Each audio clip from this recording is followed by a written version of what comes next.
آج ویو 360 میں سابق صدر ٹرمپ مقدمات کی زد میں، جبکہ صدر بائیڈن کی عمر اور خارجہ پالیسی پر سوالات۔ ایک اور ممکنہ بائیڈن اور ٹرمپ مارکے کا امکان بڑھنے کے ساتھ صدارتی مہم میں بھی تیزی دیکھیے آج کے شو میں۔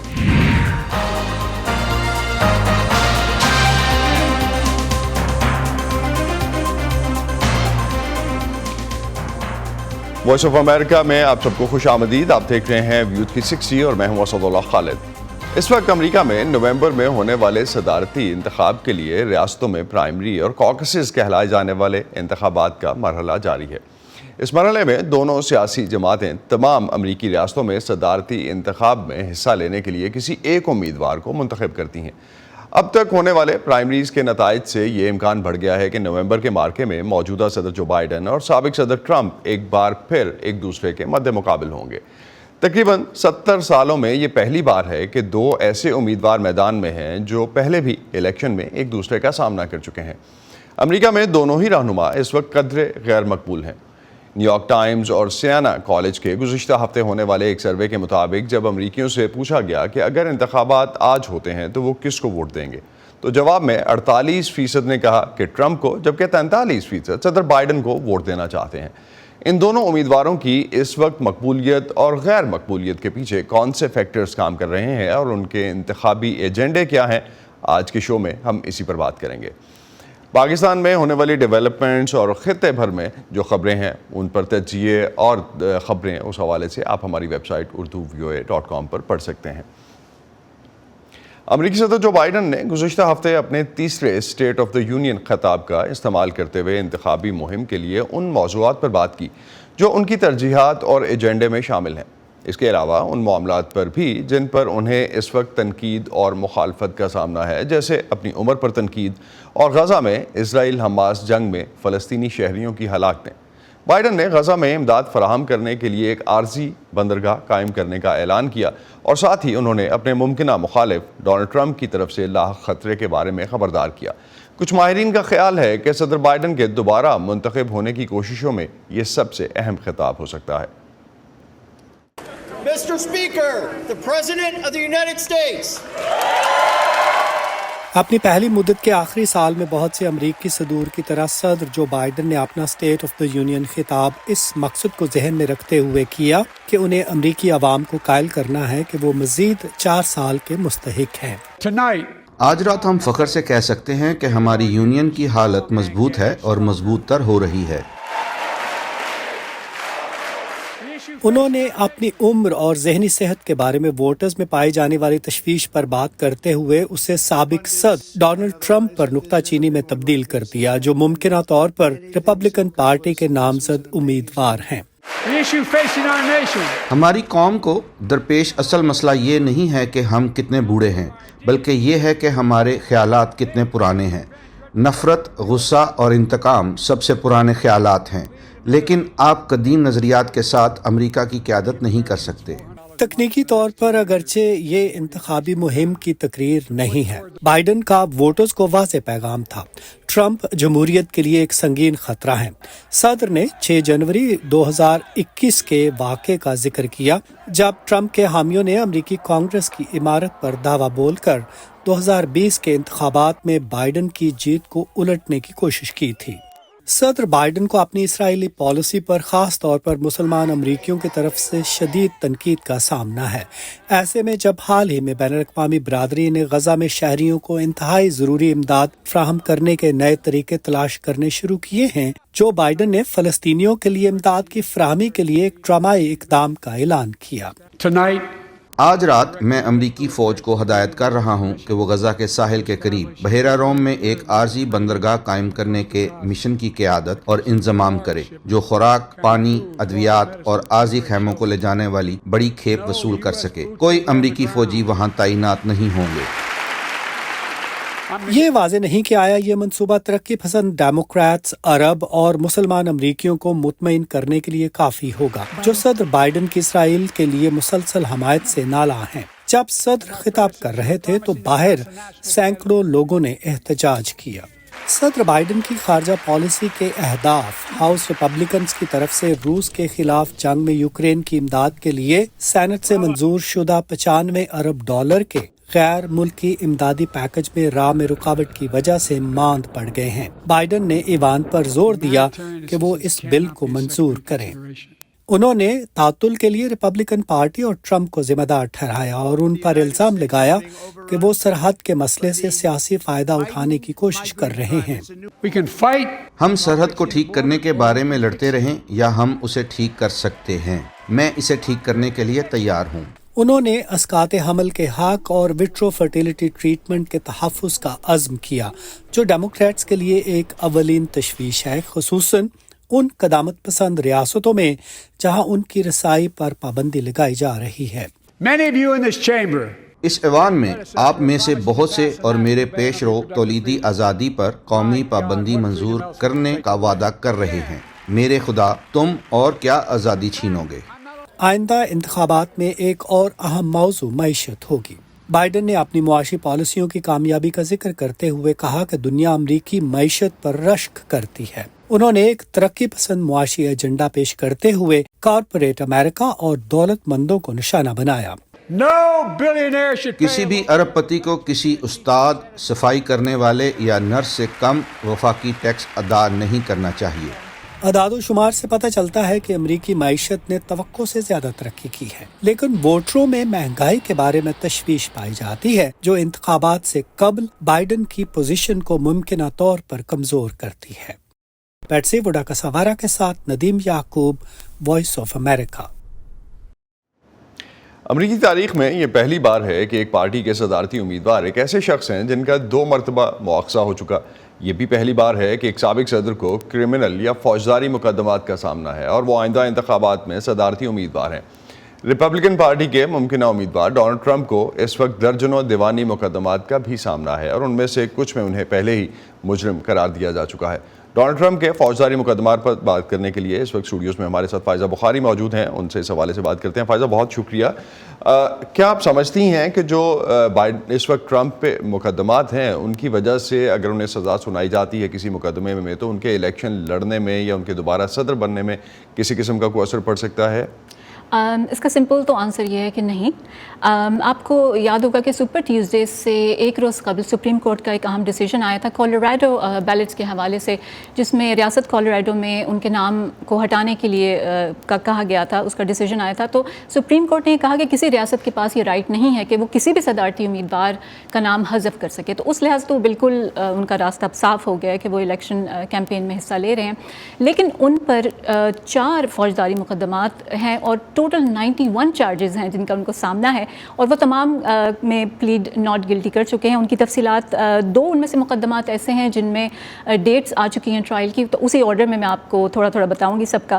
پہلا ہے ہش منی کیس، یعنی پیسے دے کے خاموش کرانے کا کیس، جو کہ مینہٹن کی عدالت میں تھا اور اس کی ٹرائل کی ڈیٹ اسی مہینے 25 مارچ کو وہ فیس کریں گے اس ٹرائل کو۔ اور اس میں بنیادی طور پہ جب 2016 کے الیکشن میں انہوں نے پیسے دے کر ایک پورن سٹار جو ہیں ان کے ساتھ اپنے تعلقات کو چھپانے کی کوشش کی تھی، اس مقدمے میں ان پر 34 چارجز ہیں اسٹیٹ لیول کے، اور ہر جو فردر جرم ان پہ لگی ہے اس میں 4 سال تک کی ان کی سزا ہو سکتی ہے قید کی، لیکن یہ دیکھنا باقی ہے کہ کیا حقیقت ان کو ہوگی یا نہیں ہوگی سزا۔ جب اسٹیٹ لیول کے جب چارجز آپ پہ لگتے ہیں تو اس میں آپ کو معافی جو ہے اس اسٹیٹ کا گورنر دے سکتا ہے۔ دوسرا کیس جو ہے وہ ہے کلاسیفائڈ دستاویزات کا کیس، جو کہ فلوریڈا کی عدالت میں چلا تھا، اور اس میں ان پہ یہ الزامات تھے کہ وہ امپورٹنٹ جو بہت نوعیت کے سینسٹیو نوعیت کے ڈاکیومنٹس جو ہیں اپنی صدارت مکمل کرنے کے بعد اپنے ساتھ اپنے گھر لے گئے تھے، اور ان کے جو فلوریڈا کی رہائش گاہ ہے وہاں سے وہ ملے تھے وہ ڈاکیومنٹس۔ اس جو کیس ہے اس میں 40 چارجز جو ہیں فیڈرل کرائم کے ان پہ لگائے گئے ہیں، اور 20 مئی اس سال اس کا جو ٹرائل کی ڈیٹ ہے وہ سیٹ کی گئی ہے، لیکن اس بات کا امکان ہے کہ شاید یہ ڈیٹ آگے کر دی جائے گی اور ان کو یہ ٹرائل جو ہے فیس نہیں کرنا پڑے گا الیکشن سے پہلے۔ تیسرا جو کیس ہے وہ ہے وفاقی الیکشن میں مداخلت کا کیس، جو کہ واشنگٹن ڈی سی کی عدالت میں سنا گیا تھا، اور اس میں جو ہے 4 چارجز جو ہیں ان پہ لگائے گئے تھے۔ کیس کیا ہے فائزہ؟ 4 ہے جارجیا الیکشن کے حوالے سے جو ہے مداخلت کا کیس، وہ بھی مداخلت کا جی وہ مداخلت کا کیس ہے، اور اس میں ان پہ ٹوٹل 13 چارجز جو ہیں وہ لگائی گئی ہیں اسٹیٹ لیول کی، اور اس میں جو ہے اگر ان کو سزا ہوتی ہے تو اس اسٹیٹ کے جو گورنر ہیں وہ ان کو معاف کر سکتے ہیں. ان اسٹیٹ کے گورنرز کیا سٹانس لیتے ہیں اس حوالے سے ہم دیکھیں گے آنے والے دنوں میں، جب بھی اس پہ جو بھی کیسز کا فیصلہ رہے گا اس حوالے سے بات کریں گے. بہت شکریہ فائزہ آپ کا. انتخابات سے تقریباً 8 ماہ پہلے اگر اس وقت ریپبلکن پارٹی کے ممکنہ امیدوار ڈونلڈ ٹرمپ کو عدالتی مقدمات کی شکل میں چیلنجز درپیش ہیں، تو ان کے ممکنہ مد مقابل جو بائیڈن کو امیگریشن، غزہ جنگ میں اسرائیل کی حمایت اور اپنی عمر پر سوالات کا سامنا ہے. ایلن لکمن امریکن یونیورسٹی میں تاریخ کے مضمون کے ڈسٹنگوش پروفیسر ہیں. ان سے ایک انٹرویو میں نے دوسرے سوالات کے ساتھ یہ بھی پوچھا کہ صدر بائیڈن جو کہ سابق صدر ٹرمپ سے عمر میں کچھ زیادہ بڑے نہیں، آخر انہیں اپنی عمر پر خدشات اور سوالات کا سامنا کیوں ہے؟ I think age is a cause of concern for the voters. میرے خیال میں عمر ووٹرز کے لیے پریشانی کا باعث ہے، اور کسی نہ کسی وجہ سے ایسے لگتا ہے کہ اس کا نشانہ خاص طور پر صدر بائیڈن ہے، حالانکہ وہ ڈونلڈ ٹرمپ سے بہت زیادہ بوڑھے نہیں ہیں. چونکہ ڈونلڈ ٹرمپ چیختے ہیں اور طوفان اٹھاتے ہیں، لوگوں کا خیال ہے کہ ان کے پاس ایک اور صدارتی مدت پوری کرنے کی صلاحیت ہے، جبکہ جو بائیڈن خاموش طبع اور کم گو ہیں. لیکن اگر آپ ٹرمپ کی صدارت کے مقابلے میں بائیڈن کی صدارت کے ریکارڈ کو دیکھیں تو بائیڈن نے ڈونلڈ ٹرمپ سے کہیں زیادہ کام کیا ہے. The greatest record of domestic accomplishments for any president. So if we go back, and I was just looking at Pew Research. اگر ہم پیچھے جائیں تو میں ابھی پیو ریسرچ کے حالیہ سروے کو دیکھ رہا تھا، جس کے مطابق 2024 کے انتخابات میں 4 کروڑ 10 لاکھ ووٹرز کی عمریں 18 سے 27 سال کے درمیان ہوں گی. لیکن جب ہم اس وقت امریکہ کے سیاستدانوں اور لیڈروں کو دیکھتے ہیں تو ان میں سے زیادہ تر اپنی عمر کے سینئر حصے میں ہیں. آپ کے خیال میں ان 2 امیدواروں میں سے کوئی بھی آنے والا صدر جس کے بارے میں آپ بات کر رہے ہیں کیا اس عمر کے گروپ کی نمائندگی کر پائے گا؟ Any of the upcoming president of this, the 2 candidates we're talking about would be representing this age group. Well, I don't think it's simply a matter of age. مجھے نہیں لگتا کہ یہ صرف عمر کا معاملہ ہے، بلکہ یہ پالیسی اور فیصلہ سازی کا معاملہ ہے. کسی سربراہ مملکت کا 80 یا اس سے بھی زیادہ عمر کا ہونا ایسا نہیں کہ ایسی کوئی مثال نہیں. کنارڈ ایڈوینیور جرمنی کے مشہور چانسلر اپنی عمر کے 80 کے پیٹے تک خدمات سر انجام دیتے رہے. اٹلی اور آئرلینڈ کے موجودہ صدور 80 سال سے بڑی عمر کے ہیں. کیمرون کے صدر کی عمر 90 سال ہے، اور یقیناً عظیم ملکہ الزبتھ اول جنہوں نے 90 برس کی عمر کے بعد بھی کئی سالوں تک انگلینڈ پر غیر معمولی انداز میں حکومت کی. In extraordinary fashion into her 90s. So you think تو آپ کو لگتا ہے کہ ریپبلکن اور ڈیموکریٹس دونوں جماعتوں کے اندر ان کے رہنماؤں یا سیاستدانوں کی عمروں کے بارے میں کوئی تشویش ہے، یا جب وہ دنیا بھر کے رہنماؤں کو دیکھتے ہیں تو وہ اسی سوچ سے اتفاق کرتے ہیں؟ No, I think there is concern on the part of both. نہیں، میرے خیال میں ڈیموکریٹک اور ریپبلکن دونوں کے حکمت عملی تشکیل دینے والوں میں اپنے امیدواروں کی عمر کے حوالے سے تشویش پائی جاتی ہے.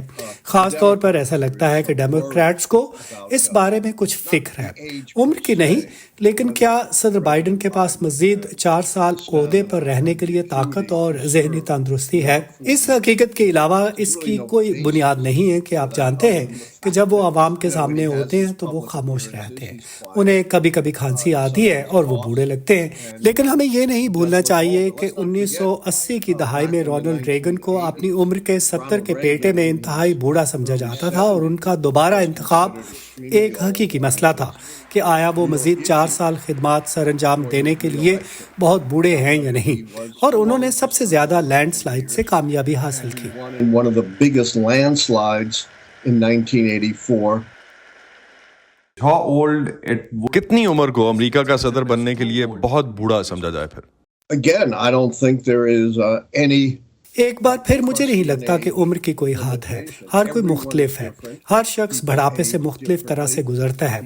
عمر کے مختلف حصے میں لوگوں کی قابلیت مختلف ہوتی ہے. تو مجھے نہیں لگتا، میں ایک ڈاکٹر نہیں ہوں، لیکن مجھے نہیں لگتا کہ عمر کے مطابق کوئی حد ہونی چاہیے. یہ امیدواروں پر منحصر ہے کہ وہ نوجوانوں کو قائل کریں کہ ان کی صدارت ان کے مفادات کو پورا کرے گی. Candidates to convince young people that their presidency would serve their interests. صدر بائیڈن کو حماس اسرائیل لڑائی میں اسرائیل کی حمایت اور اسے فوجی امداد دینے پر ملک بھر میں خاص طور سے مسلمان کمیونٹی کی طرف سے تنقید کا سامنا ہے۔ جوں غزہ میں عام شہریوں کی ہلاکتوں میں اضافہ ہوا ہے، صدر کی اسرائیل پالیسی کی وجہ سے ان کی مقبولیت خصوصاً امریکی مسلمانوں میں بہت کم ہوئی ہے۔ اسی وجہ سے حالیہ پرائمری انتخابات میں کئی ریاستوں میں ووٹرز نے صدر جو بائیڈن کو ووٹ دینے کی بجائے غیر وابستہ ووٹ دیا، جس کا مطلب ہے کہ کسی مخصوص امیدوار کو ووٹ نہیں ڈالا گیا۔ انتخابی مہم کے آئندہ چند مہینوں میں صدر کے لیے ایک چیلنج اپنی اسرائیل پالیسی کا دفاع بھی ہوگا۔ عرب امریکی اور مسلمان ریاست مشیگن کے شہر ڈیئربورن میں تقریباً ہر جگہ نظر آتے ہیں، اور اب صدر جو بائیڈن کی غزہ کی صورتحال سے نمٹنے کے طریقے سے ناراض یہ برادری پرعزم ہے کہ انتخابات میں انہیں دیکھا بھی جائے اور سنا بھی جائے۔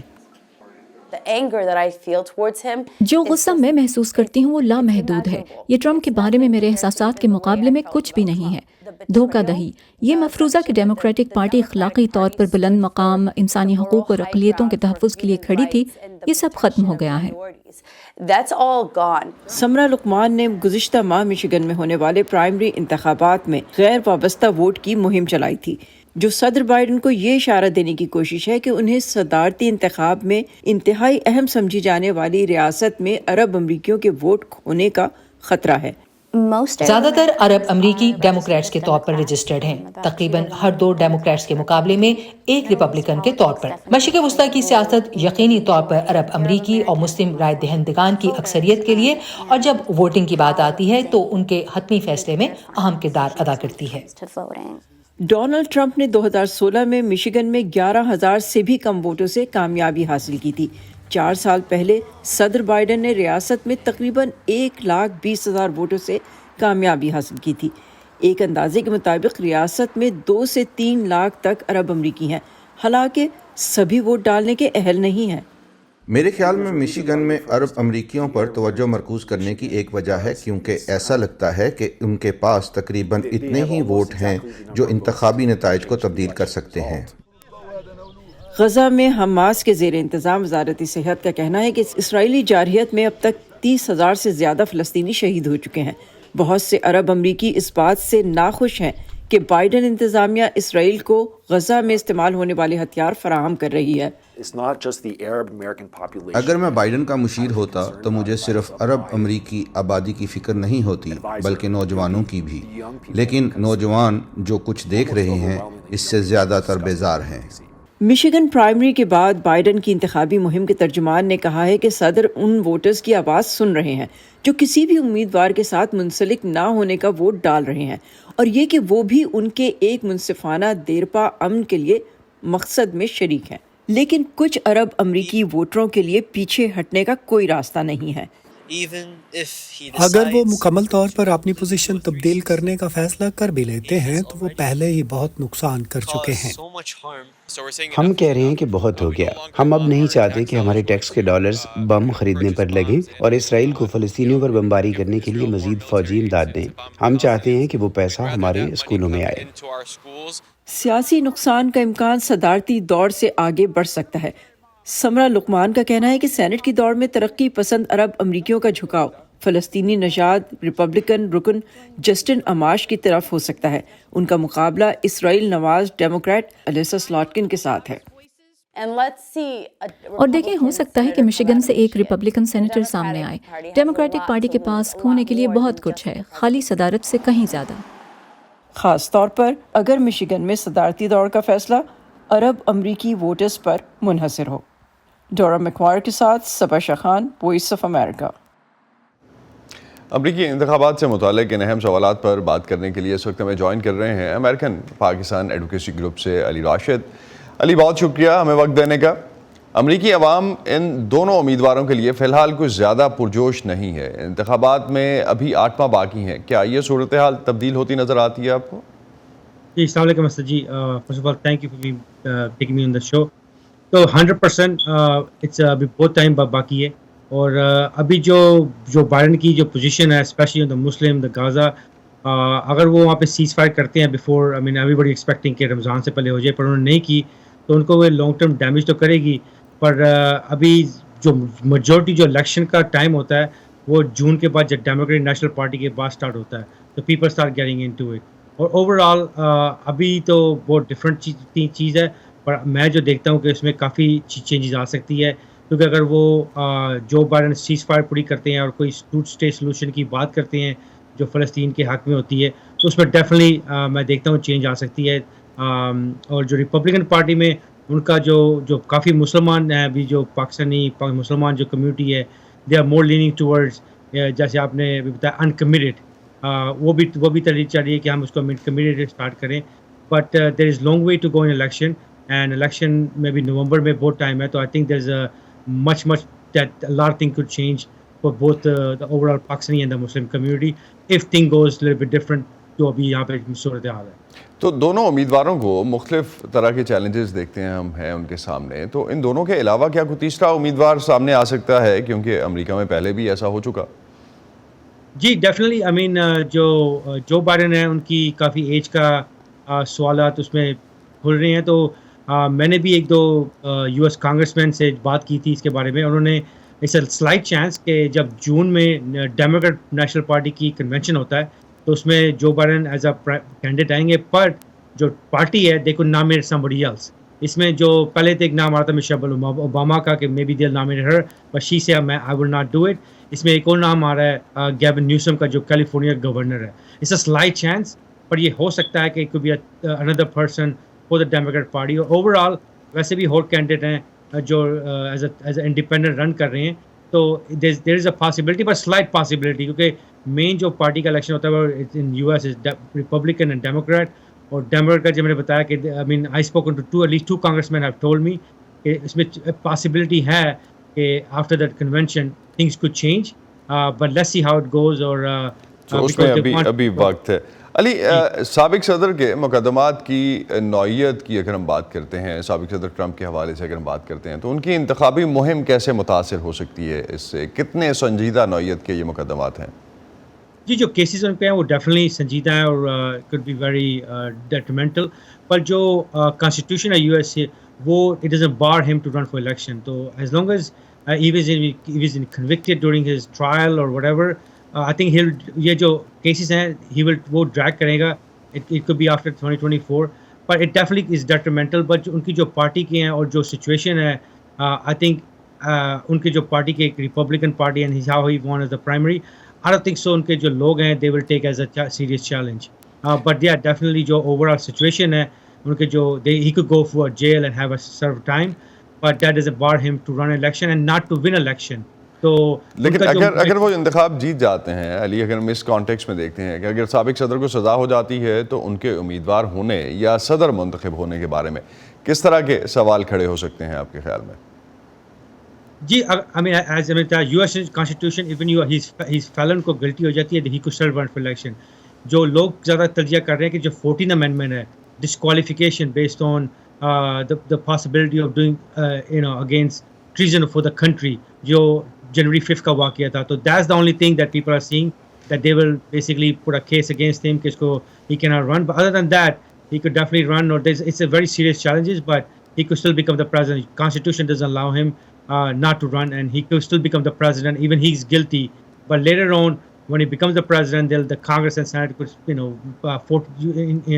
include the 14th amendment to disqualify him for being a president. تو صرف 14th amendment ہے جو اس حوالے سے چیلنج بن سکتی ہے. ایک چیز علی لاسٹ پہ اپنی نیبرہڈ اور مسلم کمیونٹی کے بارے میں بتائیے گا, جو پاکستانی کمیونٹی ہے ان کا کیا فیڈ بیک ہے, ان کا کیا ریئیکشن ہے ٹورڈز دا ہول کیمپین؟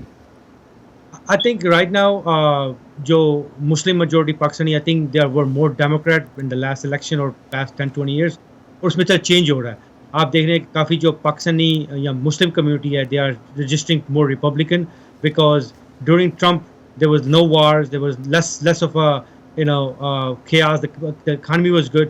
تو کافی لوگ ڈیموکریٹ کو چینج کر کے ریپبلکن سوئچ کر رہے ہیں, and then a lot of people are uncommitted. تو یہ ڈیموکریٹ اوور آل پارٹی کو I mean for the Muslim community and the Pakistani community is definitely taking a hit and definitely will damage. یہ کچھ حد تک جو ہے وہ ڈیموکریٹس کو امپیکٹ کر رہا ہے. بہت شکریہ علی راشد, آپ ہمارے ساتھ تھے, اور امریکن الیکشنز میں آگے کیا شیپ اپ ہوں گی, یہ سچویشن کیا بنے گی, اس حوالے سے آپ ہمیں بتا رہے تھے. اسی پہ ختم کرتے ہیں آج کا view 360. Stay safe. Asadullah Khalid کو اجازت دیجیے. خدا حافظ.